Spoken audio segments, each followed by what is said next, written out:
California is shutting down several counties before the state actually takes action. Southern California has an ICU bed capacity that has dropped below 15% and also likely will be under a stay-at-home order. I want to welcome in California Congressman Tom McClintock to talk about that, amongst other things. So obviously we're seeing California lockdowns for 3 weeks in several cities. Your state's been hit hard with COVID. At what point do we have to find a balance between going overboard and also making sure that we're respecting people's personal liberties?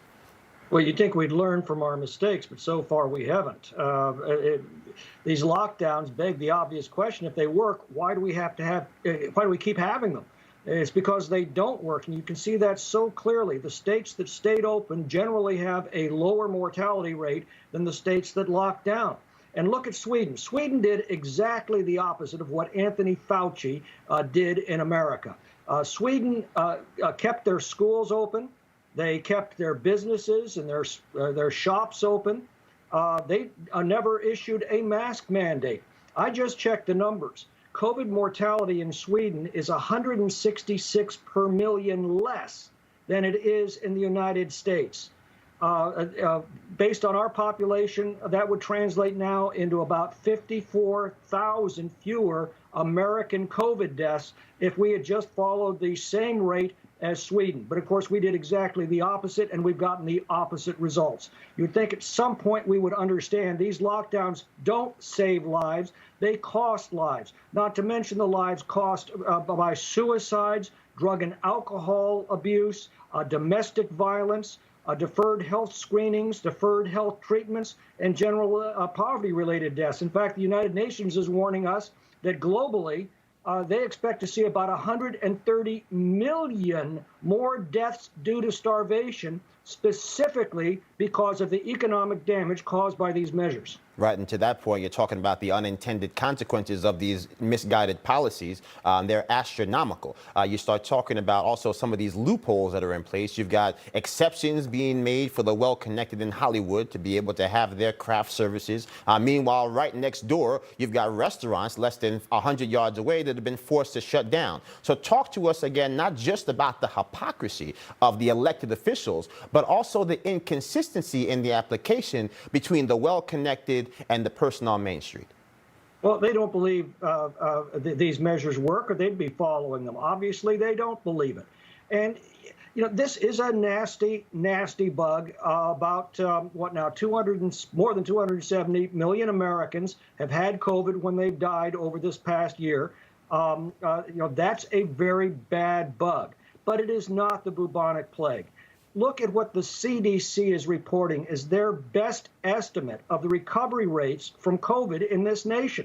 If you're under 50 years old, your recovery rate from COVID is 99.98%. Let me repeat that, 99.98% recovery from COVID for those under 50. Even those in the highest risk group, those over 70, the recovery rate's 94.6%. Right, now we had Congressman Lee Zeldin on the show earlier today. We asked him a little bit about what the appetite may be to hold China accountable for what CNN has now confirmed, even though we all knew it 10 months ago, that China lied and people died. So as you see it from your perch down in D.C., speaking to your colleagues, is there a way to galvanize the sensible minds on the left to get them to actually begin to say that America has to begin to hold people accountable who are responsible for the deaths of hundreds and thousands of our citizens? Well, again, I look at the accountability of those in power in the United States. COVID didn't do this damage to our country. These lockdowns have done that damage. They've thrown millions of people out of work and into poverty. I mean, look at where we were before the lockdowns occurred in this country. We had the lowest unemployment rate in 50 years. We had the highest rate of wage growth in 40 years.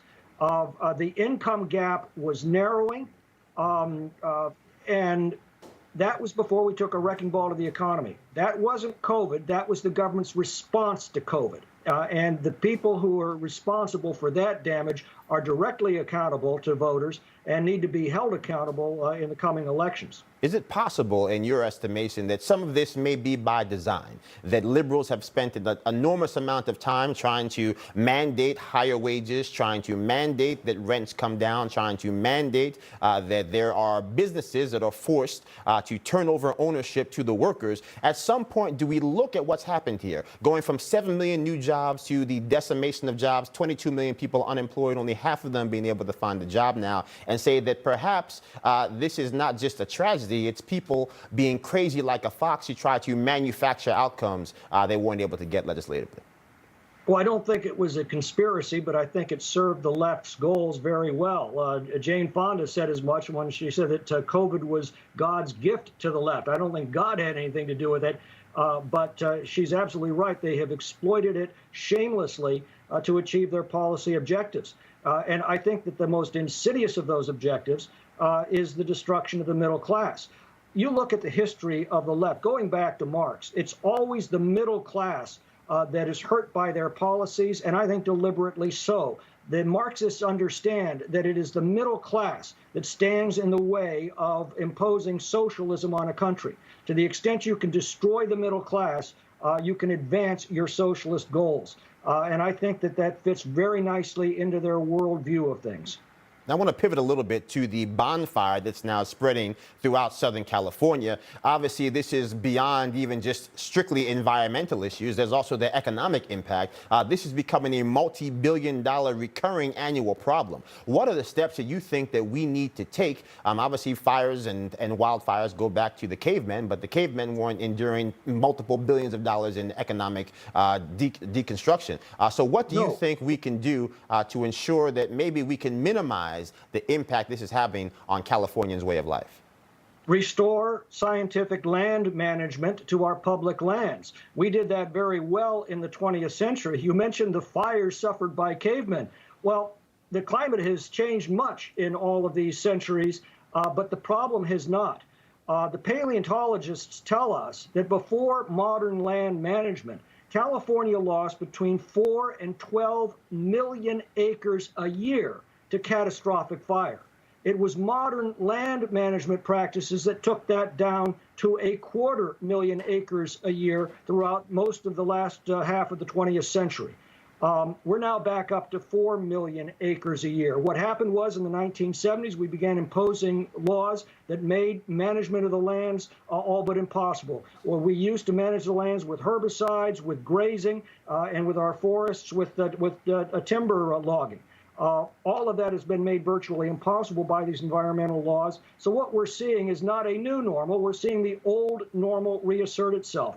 When Juan Cabrillo dropped anchor in Santa Monica Bay, first European to cast eyes on California, October 1542, that's the height of the Santa Ana fire season, he named the Santa Monica Bay the Bay of Smoke. It was proper and scientific land management in the 20th century that curtailed that catastrophic cycle. Now we're back to it. Right. Well, California Congressman Tom McClintock, we'll have to leave it there. Thank you so much for joining us. Talk to you soon. My pleasure. Thanks for having me. Absolutely.